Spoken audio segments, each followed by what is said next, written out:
Partai Utara, saya memakaikan ya, ya. Ah,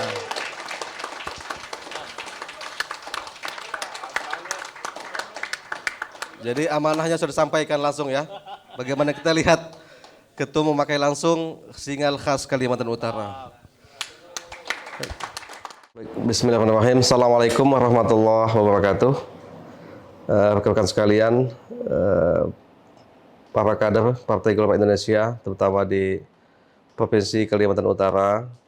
Alhamdulillah pada kesempatan yang berbahagia ini, kita sudah menuntaskan salah satu tahapan kedua kita.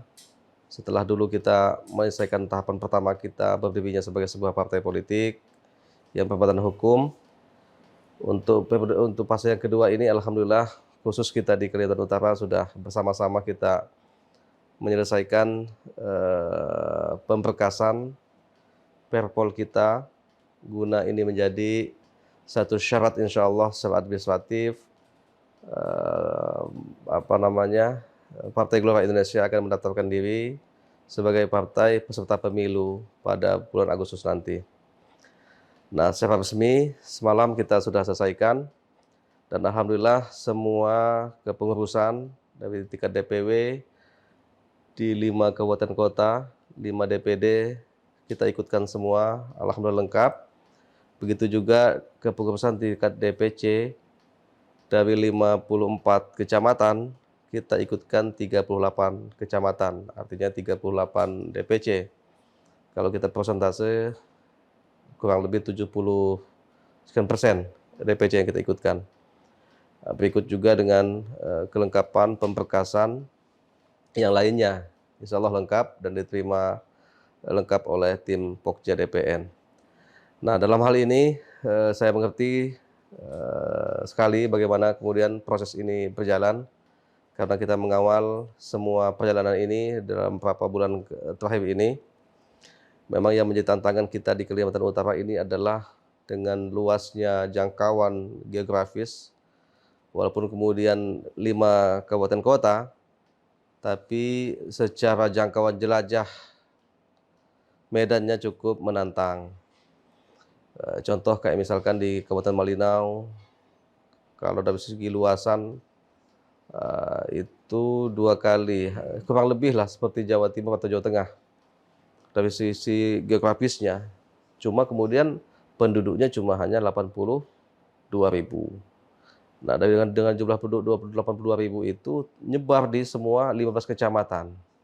Artinya kita harus menjangkau mereka yang tersebar di 15 kecamatan ini untuk kita datangi, dan memang kita rekrut menjadi kader dan pengurus dengan alat penghubung transportasi yang juga cukup menantang, yang melewati sungai, giram kalau bahasa kita di Malinau itu kan.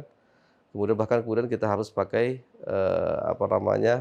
pesawat kecil, map. Nah, itulah kemudian menjadi satu cerita di balik nanti ke depan proses awal kita.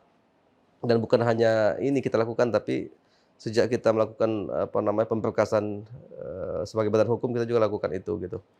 Nah, begitu juga di Nunukan, ada 21 kecamatan yang secara medannya cukup juga menantang. Nah, tapi itu semua sudah kita lewati bersama. Alhamdulillah semua kader pengurus solid dalam hal ini, berjibaku bersama untuk menyelesaikan proses ini.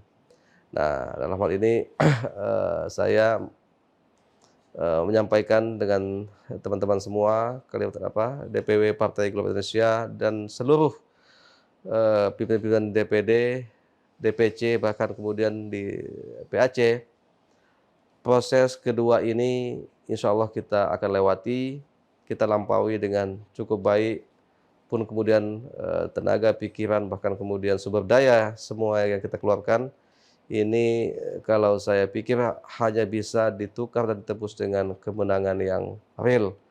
Pada 2024 nanti kita akan mendapatkan target capaian kursi kita sesuai dengan target yang kita sudah rumuskan. Nah, saya kira itu mungkin yang bisa kita laporkan Dan saya mengucapkan terima kasih kepada rekan-rekan semua, terutama pimpinan DPN yang memberikan selalu arahan, motivasi, begitu juga dengan tim Pokja DPN yang selalu memantau kerja-kerja kita di daerah. Berikutnya dengan pengurus DPW Partai Golkar Indonesia Kalimantan Utara, pengurus DPD, pengurus DPC, dan seluruh segenap kader yang terlibat. Mudah-mudahan ini menjadi satu rangkaian ikhtiar kita untuk mencapai kemenangan 2024 nanti, insya Allah. Saya kira demikian. Assalamualaikum warahmatullahi wabarakatuh. Waalaikumsalam. Ya, alhamdulillah. Terima kasih dari Pak Ketua DPW tadi kaitan dengan memang proses penyusunan pengurus itu memang terhitung sangat sulit, yaitu yang disampaikan oleh Pak Ketua tadi berkaitan dengan kendala-kendalanya kita, dengan keterbatasan kita, tapi kita mampu melaksanakan itu semua sampai ke pelosok desa. Nah, pada tahapan hari ini kita penyelesaian berkas, dan kita untuk berkas verifikasi sudah kita siapkan secara lengkap, bahkan kita sudah masuk ke proses persiapan bakal caleg yang akan kita terjunkan untuk 2024. Artinya kita optimis bahwa kita lolos verifikasi, maka dari itu kita siapkan bakal caleg kita yang sudah kita petakan di setiap DPD atau di tingkat DPW juga provinsi atau mungkin kabupaten. Ya, mudah-mudahan ini menjadi motivasi besar bagi teman-teman DPD untuk terus bekerja dengan keterbatasan yang ada. Semoga ini juga menjadi amal buat teman-teman semua. Dan kembali lagi, ini hanya bisa ditembus dengan kursi yang banyak untuk tingkat provinsi maupun kabupaten kota. Mungkin itu dari saya. Terima kasih.